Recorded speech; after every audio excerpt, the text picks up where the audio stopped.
Hey everyone, Shane here with etrailer.com. Today I have a 2020 Taxa Mantis Travel trailer. I'm going to walk through how to install Demco's 21,000 pound eZ-Latch coupler. If you're looking for a new coupler, the eZ-Latch coupler I think is the way to go. The reason they call it an eZ-Latch coupler is when you back up to it, you don't have the handle you have to pull up anymore. Simply back up to it, drop the ball down on there, and it latches right in place automatically.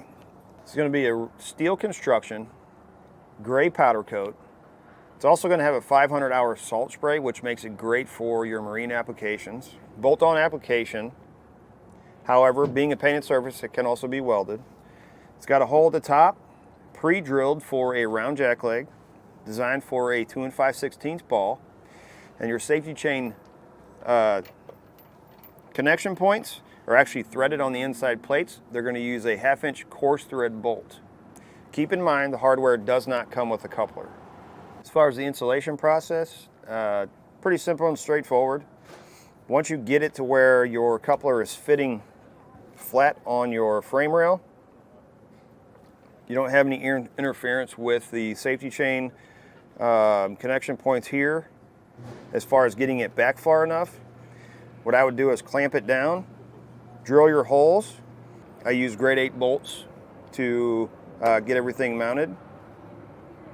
Other than that, it's pretty simple and straightforward. You're drilling 5 holes on each side, and then of course getting your bolts for your safety chain hangers, and that's it.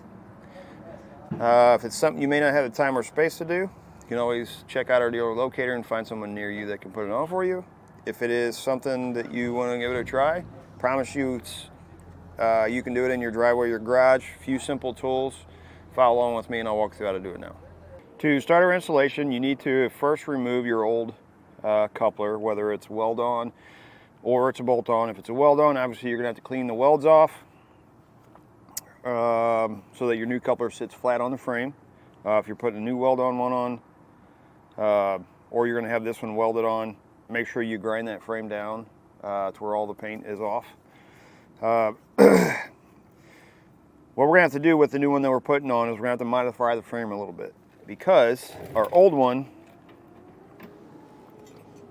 original one, didn't have these safety chain loops, tie downs here.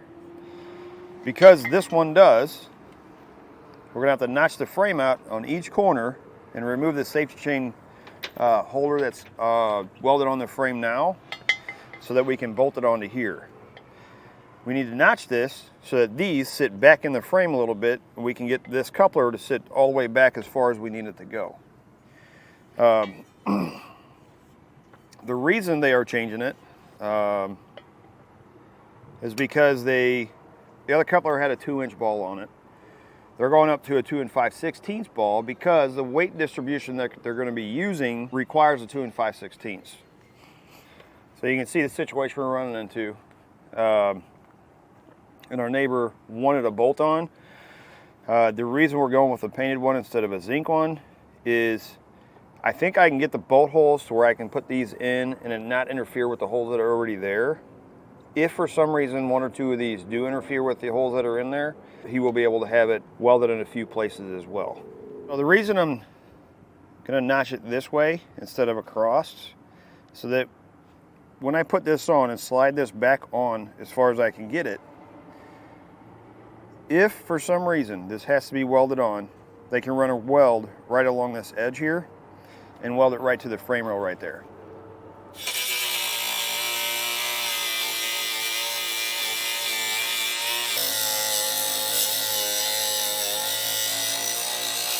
I've got it clamped down to make sure it's not only tight on the top, we're as far back as we need to go.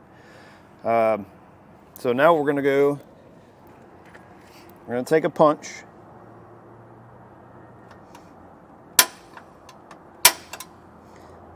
We're going to punch the center of each one of these holes, or as center as we can get. I'm going to take a small drill bit, drill these out. We'll go from small up to the correct size for these, and then I'm going to put grade 8 bolts in them.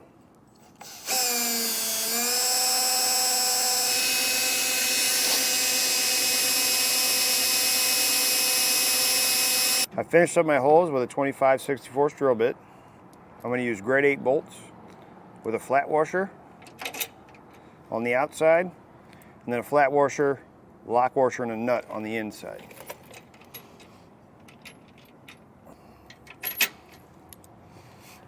I went ahead and cut my safety chains off of the old loop that was on that frame rail.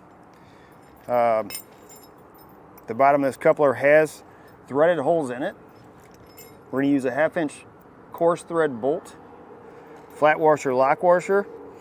We're going to take safety chain loop, we're going to feed it up in between the two plates, and this is going to thread and hold that ring up in there.